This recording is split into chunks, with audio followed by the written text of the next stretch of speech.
You're listening to Underestimated, the podcast that helps overwhelmed small business owners turn their size into their unfair advantage so they can grow without burning out. Now here's your host, Shawna Suckow. Do you dread having those awkward conversations? So you just like put them off forever and ever, and it gets you in trouble eventually because it catches up with you. Well, I have the perfect guest to help us with this today. She is my friend, Dr. Janel Anderson. And this is impressive. I'm going to actually read this. Dr. Janel Anderson is a keynote speaker and communication expert who helps technical leaders navigate the interpersonal side of tech, where the hard work of getting people, teams, and ideas aligned actually happens. She is the author of Head On: How to Approach Difficult Conversations Directly, which gives leaders a practical, research-backed framework for the conversations most people avoid, myself included. And she brings the same approach to her podcast, Working Conversations, now 5 years strong. How many episodes? 265, something like that. Oh, amazing. When she's not on stage, you'll find her in the kitchen, reverse engineering recipes from her favorite restaurants, or out on a walk with her rescue dog, the sweet Bailey, the golden. I love all of that. Janel, welcome to my show. Thank you, Shawna. It's so great to be here. And the other cool thing about Janel is she is my favoriteest co-office worker ever. I might be your only co-office worker. She's my only co-office worker. In fact, she's right over, it's pointing the wrong way, but whichever way.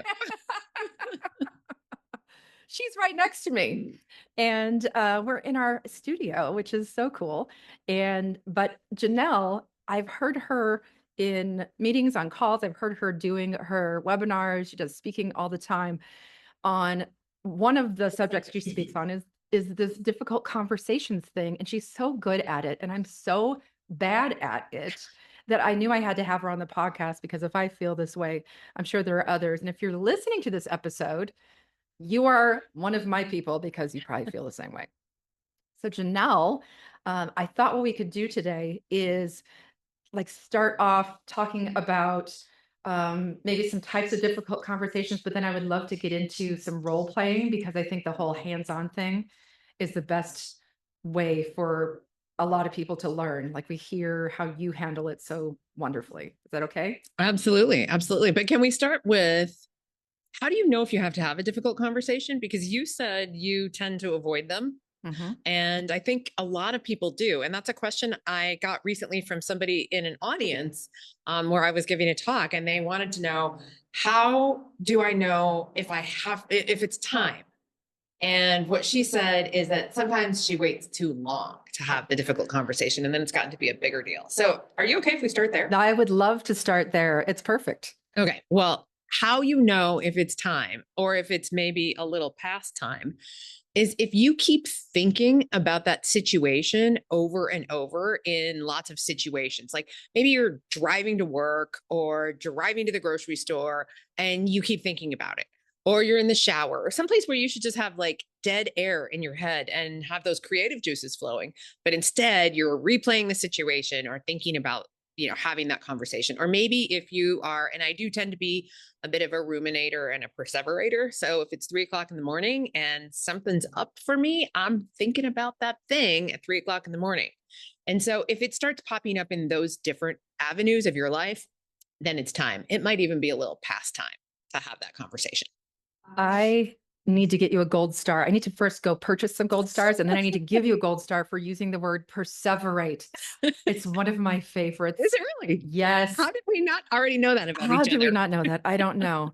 But yeah, that's fantastic, because we often put stuff off. I know right before I go to bed at night, that's when I am ruminating and perseverating on anything that I've been putting off for too long. Yep.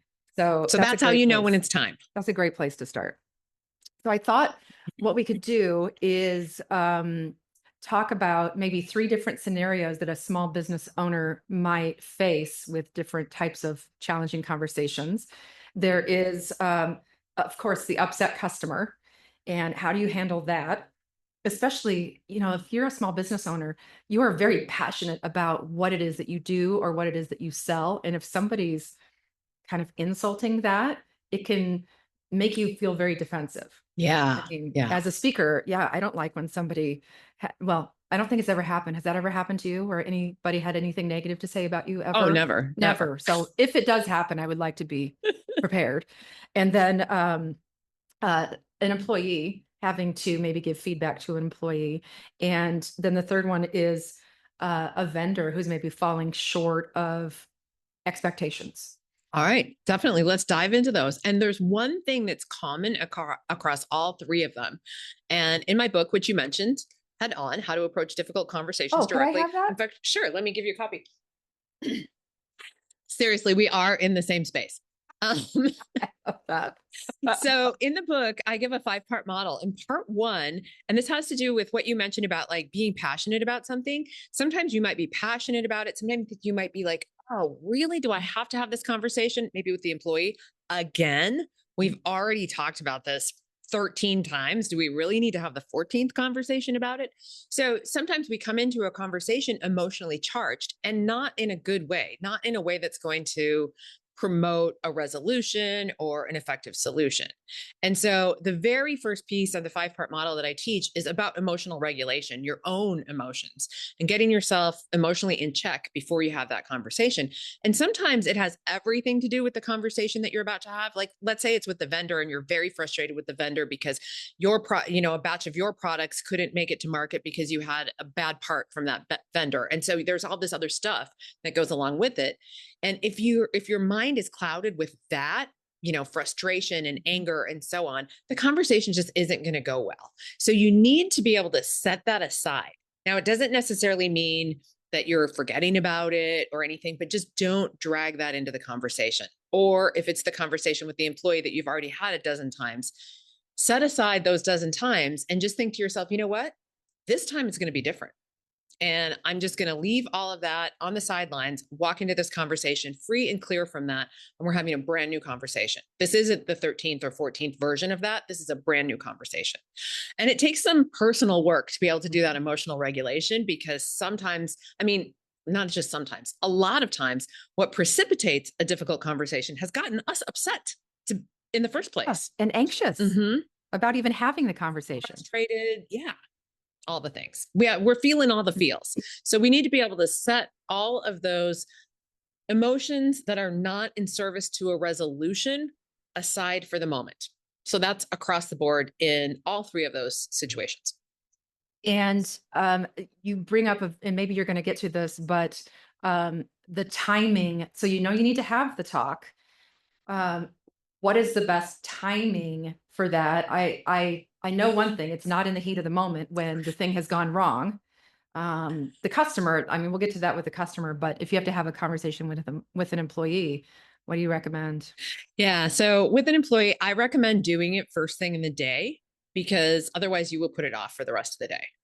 So and also I think there's less opportunity for other things in our day to have gone wrong that are getting in the way of that emotional regulation. Because sometimes you've had Janelle's very bad, horrible, awful, rotten morning or whatever.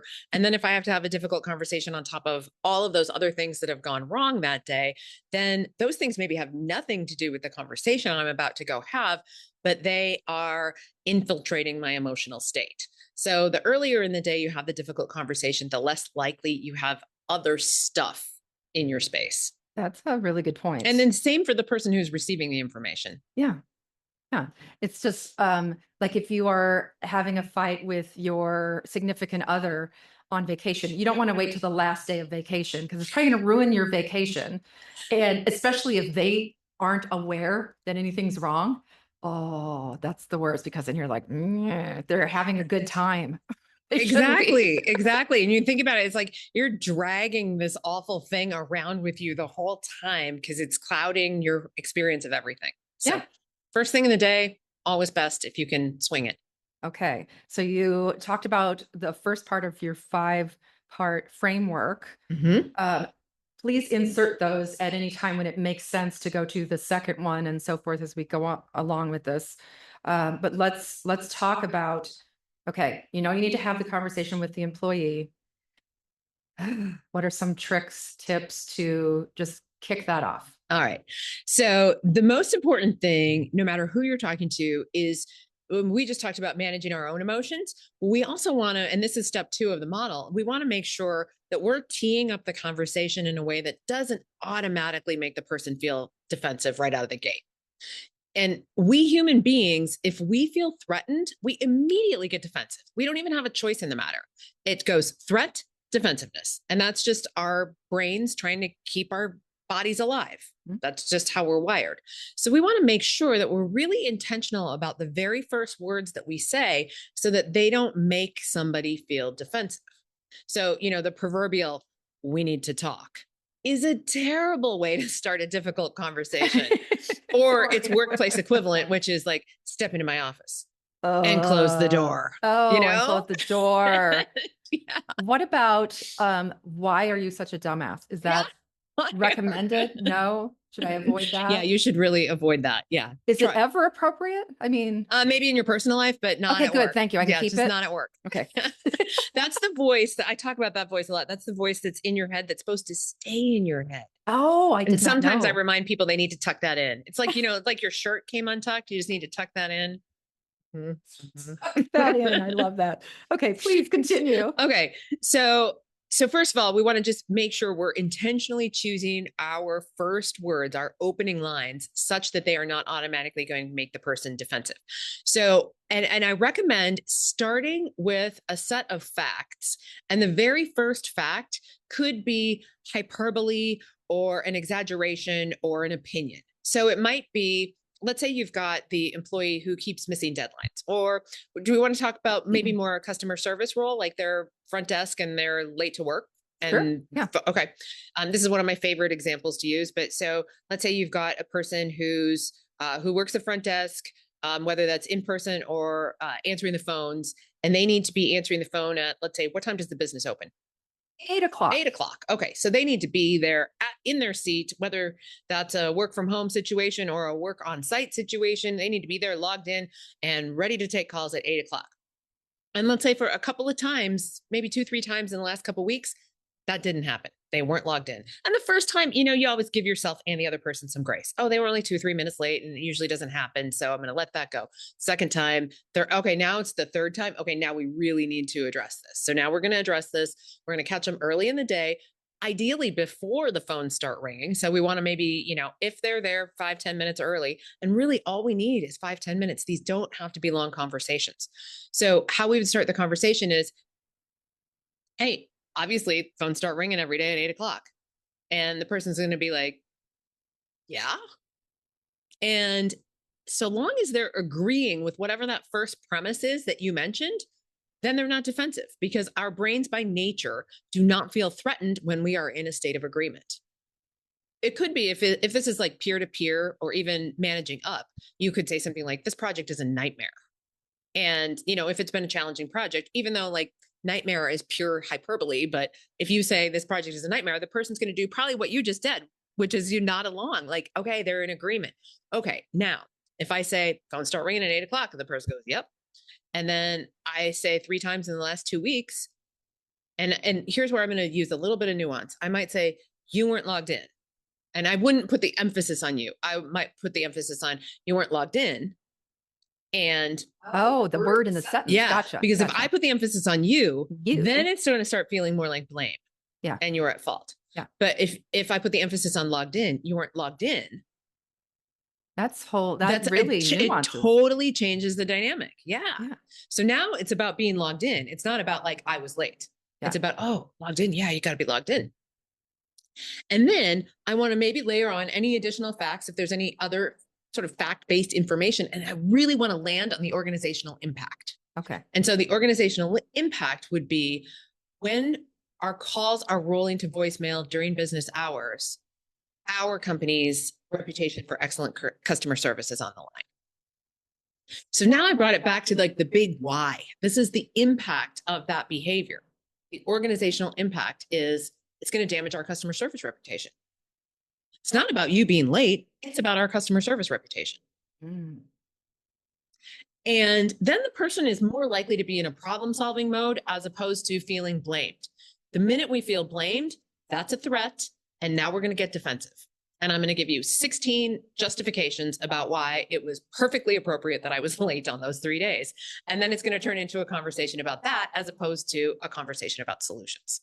What if they start bringing up all the excuses and, and get kind of into that defensive mindset? Yeah. So if they do, then I like to bring them back to, to parse it out into multiple other conversations. Hey, if we have to have a conversation about your transportation, let's say, their car broke down or they needed to take the bus because their car wasn't working or something like that, then parse that apart and say, if we need to have a conversation about transportation, let's do that as part of our problem solving. But right now, I just need you to understand what's at stake when the calls aren't being answered at 8:00.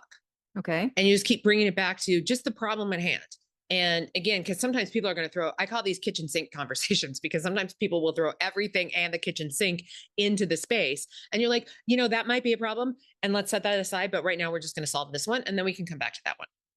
That's good. So if they're blaming someone else or somebody else's It's not my fault in the office or whatever. Yeah.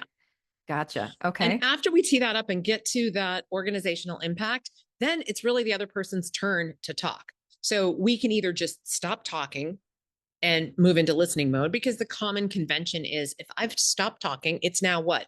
It's my turn. It's your turn. Exactly. And so that is just a common convention. Or if we need to ask a question, or if we're quiet and they don't say anything, then we want to invite them to share what's going on for them. Hey, I'd love to hear your side of it. I'd love to hear what's going on for you.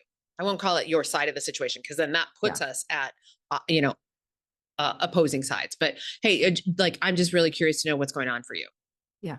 And then in that moment, right when we ask that question, now we're getting into step 3, because step 3 is where we really have to quiet our minds and be attentive and listen to what the other person is saying. But initially it might be quiet. And in that quietness, they're sizing up how psychologically safe do they feel? How vulnerable do they feel? How much do they trust you? Because maybe it is a, sick animal at home, or parent or child, or something else they're caring for, or maybe even a sick car, like their car isn't working. I like the order you put those in. The sick animal. Well, we got to start with the animals, of course. I mean, and then if your dog is not feeling well, or if you have a sick kid, or you're caring for an aging parent, or whatever. But we're going to start with the dog. If your dog is not well, then it's like all bets are off. All bets are off. All bets are off. You can't make it to work on time. Of course, you can't make it to work on time if your dog is not well. So we want to find out what's going on for them. And it might be quiet to us after we've opened the conversation. And if we hear that period of silence where they're not saying anything, for some of us, it's so tempting to just jump in there and be like, well, now that we've had a chance to talk about this, I'm sure punctuality won't be an issue anymore. And I am a Homer Simpson backing into the hedges. Exactly. What just happened here? Is this conversation over? I'm not sure. I want it to be over, so I'm just going to back away and But what's actually happening in that silence is the person's mind is really busy. If we've teed this up in a way that's made them intellectually curious about the situation and the actual impact of their behavior, they're thinking about it and they're deciding what they're going to tell us. And so we need to be quiet. So I will often sit on my hands or do something with my hands, because a lot of times we will gesture as we take the next turn. So if I keep my hands busy or quiet, it's more likely that I'm going to keep my mouth quiet so that I don't talk over their silence, because that silence is them thinking. Right. Okay. So you give them a chance to respond. And then where does this go next? So after they respond, now it's time to think what else is at play in this conversation, because it's not just, your business proposition. In this case, the customer service and the phones need to be answered. It's also what's been going on for them. So you've listened to that. Now we want to go into, and it's going to vary in some cases. If it is something like, let's say, an employee's punctuality, now we can go into problem solving together, because I'm not going to presume I have the answer to their transportation problems or their dog's health or whatever it is. It's presumptuous of me, even if I am their supervisor, it is presumptuous of me to think that I have the answers. So what we want to do then is we want to start to build an answer together. Now, I will say, I like to put a pin in it here and say, unless there's something going on. I mean, some of the industries that you work with, I know, are highly regulated. And if they have a situation where like, no, there is a regulation or a rule or an industry standard or something that's being violated, we have to address, we have to address that. Right. So your answer might be a little bit more prescriptive if it is a situation like that. But if it's not a situation like that, you want to do your very, very best to co-create a solution to whatever that organizational impact is, that problem that was identified earlier. And again, we're trying really hard to not be their behavior is the problem, but the organizational impact is the problem. And that's what we want to solve for. Okay. So how do you get them to co-create the solution with you? Yeah. So once like all the cards are on the table, then it's good to recap. Okay. So you have a transportation issue, or you have a sick dog at home, or whatever it is. And that's what's been getting in the way. And then engaging in it with a certain degree of curiosity, like how long do you think this will continue? And based on that, what ideas do you have for how we might address this? And really start with them putting the first idea on the table. Now, the first idea they put on the table might just be like so wackadoodle that there is no way it's ever going to work. And this is, again, where you need to keep your emotional regulation in high order and just tuck that in and be like, interesting. Okay. And Tuck it in. Exactly. Tuck that in and then say, and then not but or however. You don't want to start with but or however. You want to just keep including and putting more ideas on the table. Like, let's see how many ideas we can get, and then let's sort through which ones are going to work best. Right. Right. Okay. And at what point do you end the conversation? I mean, I know that sounds obvious, but what if things are, I guess they're just not coming to the solution that you want? Yeah. Or well, there's let's an talk about it. impasse? Let's talk about it going two ways. Let's talk Yeah. about it. Like, let's say you do come up with a viable solution. Yeah. Okay. Then here's how to wrap that up. You say, okay, we came up with this new solution, and insert whatever it is. Maybe you're going to text a coworker and have a coworker fill in for you if you can't get there. Or maybe it's going to have to be me. If it's a really small business, maybe it does have to be me. Yeah. But I'd rather be the one hopping on the phones than having them roll to voicemail during business hours, whatever it is. But we come up with some sort of solution. And then I'm going to come up with a plausible length of time by which we can try and then evaluate the solution. So let's just say it's 2 weeks. Okay. So I say, okay, great, Shawna. I think that the plan that we came up with is worth a good shot. Let's try this for 2 weeks, and then let's check in and see if it's working. Now, 2 weeks might not be the right amount of time, but let's say if somebody had just been late a few times over the course of a month or something, I think 2 weeks would be a reasonable amount of time. Mhm. And then say, I'm going to put some time on our calendar 2 weeks from now to have the follow-up conversation. I'm just going to put that placeholder there just so we don't forget to have the conversation. Because here's what can happen. Let's say the employee changes their behavior. What most of us are going to do, if we don't have that meeting already pre-scheduled, most of us are going to be like, oh, thank God, I'm glad I don't have to have that conversation again. Yeah. Or Totally. that would be if the behavior changes and stays changed. If the behavior changes and then backslides, now you're like, oh, dang, I got to have that conversation again. And then but what happens if it's already on the calendar is, first of all, the employee, if they do backslide, they don't see it as punitive in the same way they would have if you had to put it back on their calendar, because it was already there. Right. And the fact that it's already there will make a lot of people, not everybody, but it will make a lot of people more accountable, because they know we're going to be following up on this in 2 weeks. Right. And then for you personally, it gives you the opportunity of, if they did change the behavior and it's stuck and it's like the problem is fixed, still have the meeting. Don't cancel the meeting, still have the meeting, because then you can say, oh my gosh, this plan is working. It's all, it's great. It did happen that one time when you called me and I stepped in for you, or whatever it was, but this plan is working. Let's stick with this plan. And when we get a chance to acknowledge what's working, well, the human brain gets that little shot of dopamine when we get the praise. And so what gets acknowledged gets repeated. So if you get that opportunity to acknowledge their changed behavior, it's more likely they're going to stick with it. Okay, before we get to the customer, I want to talk about. Oh, wait, we didn't talk about what happens if it doesn't work. Exactly. The whole thing goes sideways. It's a hot mess. If the whole thing turns into a completely hot mess, you see the other person get defensive, you feel yourself getting defensive, then unless it's absolutely mission critical, the best thing to do is to take a time out. and to say, hey, we've surfaced some really interesting aspects of this issue today. I'm so glad we had the opportunity to talk about it. I don't necessarily know that we're going to get to solutions today, but how about we both just take what we talked about so far and have a think about it, and we come back tomorrow or next week or whatever is the right interval, and talk about it some more. Because see, what happens in our physiology is when we start to feel threatened and get defensive, cortisol, testosterone, all the stress hormones get dumped into our bloodstream. And when those are going full force, we don't have a chance because those hormones are running the show. So we need to take a time out and let those hormones dissipate. Now, you don't want to say like, it looks like you got a little defensive, so I think we're going to have to wait till tomorrow. No, you don't want to say that. You just want to say like, I think this is as far as we're going to get today, but how about we both take a think about the cards on the table. We should perseverate. We should both perseverate on this tonight. Now, if you do have somebody who is really anxious and like thinks they're about to get fired for this or something, then I think it's also really helpful at that point to put this in context, to be like, hey, your job is, I just want you to understand your job is not on the line for this, but it is something we need to solve because I don't want our customers to feel disappointed. Something like that, just so that they're not perseverating about it. Right. Okay. So let's shift to the upset customer. Okay. And let's say they call. Okay. So with the upset customer, we're going to take a slightly different tack.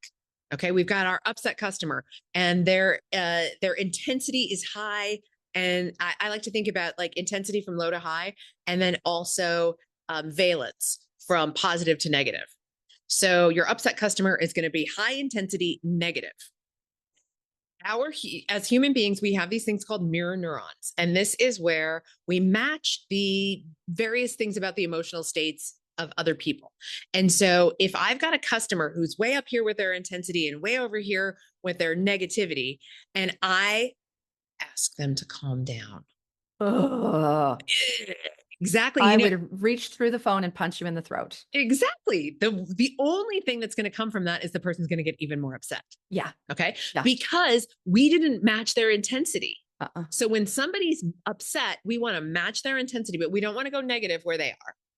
And we certainly don't want to go positive because that's going to sound awful. And that's going to make them more upset too. We want to go high intensity neutral. Oh, that must be so frustrating for you. If you could give me your account number, I'm going to look up your situation and see what's going on. Okay. You see, I just matched them for just a beat or two. And then I brought it back down to the register where I want to have the conversation. Yeah. And the way mirror neurons work, and again, everybody's mirror neurons are a little bit different. Some fire really fast and we pick up on each other's emotional energy really quickly. Others don't fire as fast, and you may have to stay where they are a few beats longer before you bring them back down into the same register where you want to have the conversation. Right. And it's more likely that they will eventually follow you there. And then you can have the conversation from, a place of more measured tone and less high emotion. What about the customer who just wants to complain? They don't want to hear your solutions and they don't want to offer one. Yeah. When you've got the person who just wants to complain, what I often like to remind myself is this isn't about me or my business or the service I provide at all.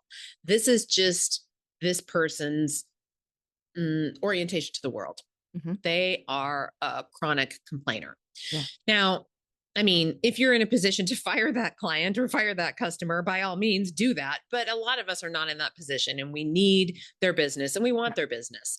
And so it's how much bandwidth do you have for that? So what I will sometimes say to somebody is, I understand your frustration over this, and I do have other customers to serve, or, whatever it is that's going on. So, and this is a little bit easier if it's a coworker, or internal to the organization, but to say, I've got like 5 minutes.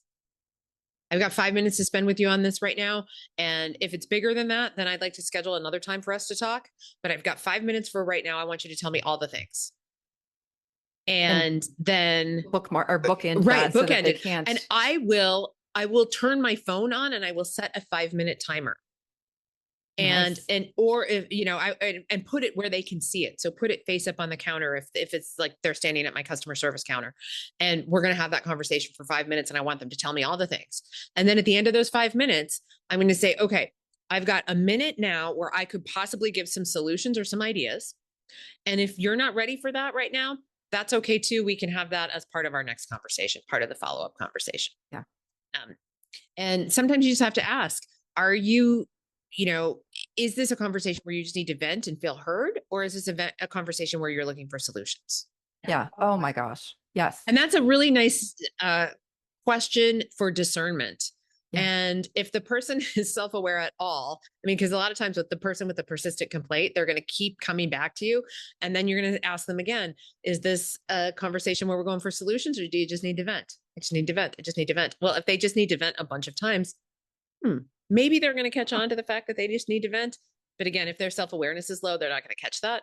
Right. And then you might need to draw that out. You might need to say, we have this conversation where you just need to vent an awful lot. Not sure that it's serving us. Oh my gosh, you're so good at this. And no throat punching necessary. No throat punching. Wow. You're so grown up. I love this. Okay. So we've covered those first couple. Now let's talk about a vendor who is disappointing you in some way. They're falling short of expectations, but you need them. Yeah. You need to keep them around. You can't fire this vendor for whatever reason. Maybe they're the only one that does the thing that you need, for example. Yeah. So how do you approach something like that?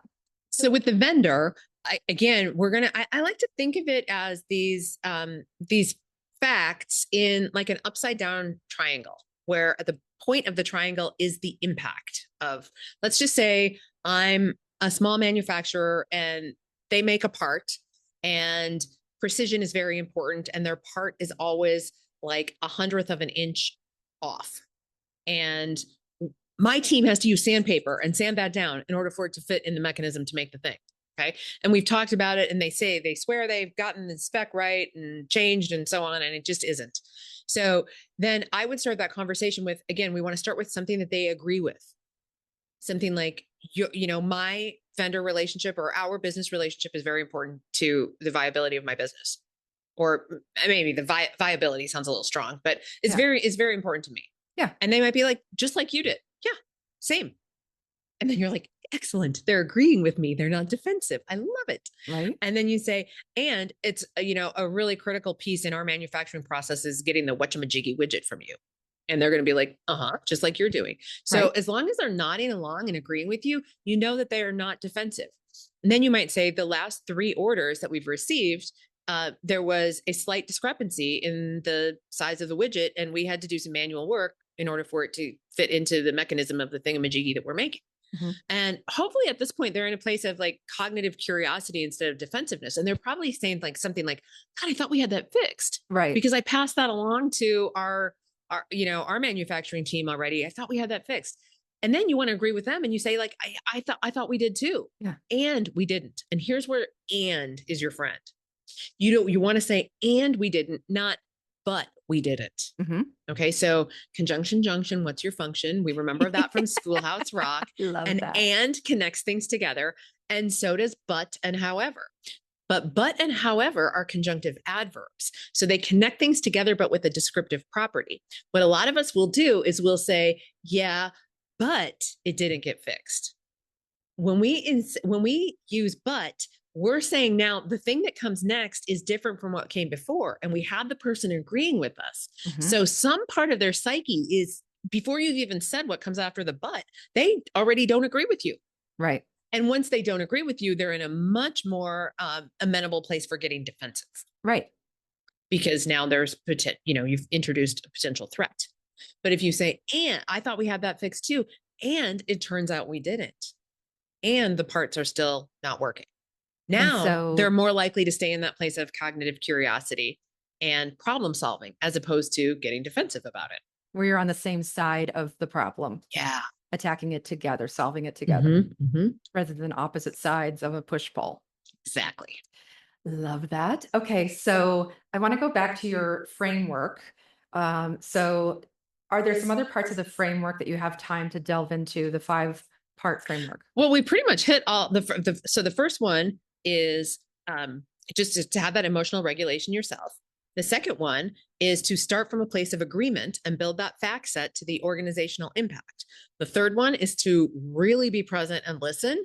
And then fourth is to expect things that maybe you didn't know were going to be issues that come into the conversation as you're listening. And then number 5 is put all the ideas on the table and see if you can't come up with a solution. And then bonus, number 6 is schedule the follow-up meeting.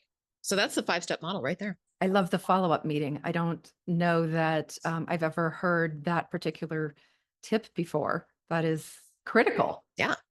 Well, one other thing I want to leave you with, because I know we probably have to wrap soon, but one other thing I want to leave you with is I have a quiz that people can take to find out what their dominant pattern is in holding difficult conversations. Ooh. And there's 4 different dominant patterns. You might be the improviser. Like you got it down mostly, but you still feel like you're just making it up on the spot, but it mostly works, but you're a bit of an improviser. Right. The second one is maybe who you were based on how we started this conversation today, the avoider. The person who's putting it off at all costs and really doesn't want to have the conversation.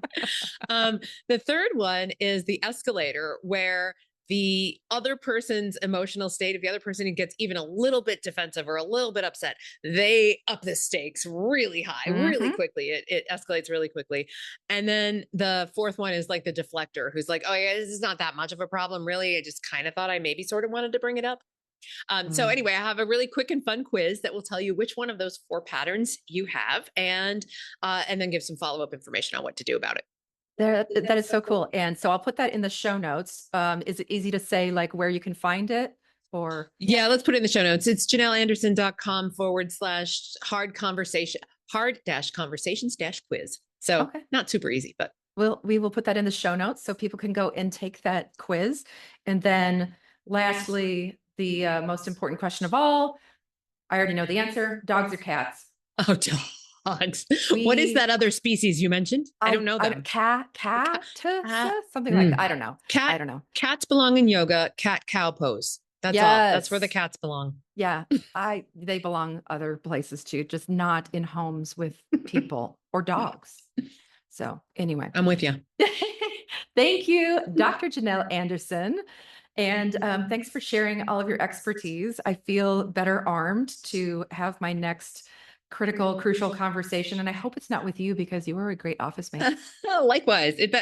And you know what? If it is, we will manage it just fine. We'll find a solution together. We'll find a way. Yeah, we will break through and find a way. I love that. Thank you for having me on your podcast, Shawna. That was fantastic. Thank you for being on. Thank you, everybody, for listening. This has been Underestimated, and we'll see you next time. And cut. Thanks for listening to Underestimated, hosted by Shawna Suckow. To connect with Shawna, go to thebuyerinsider.com.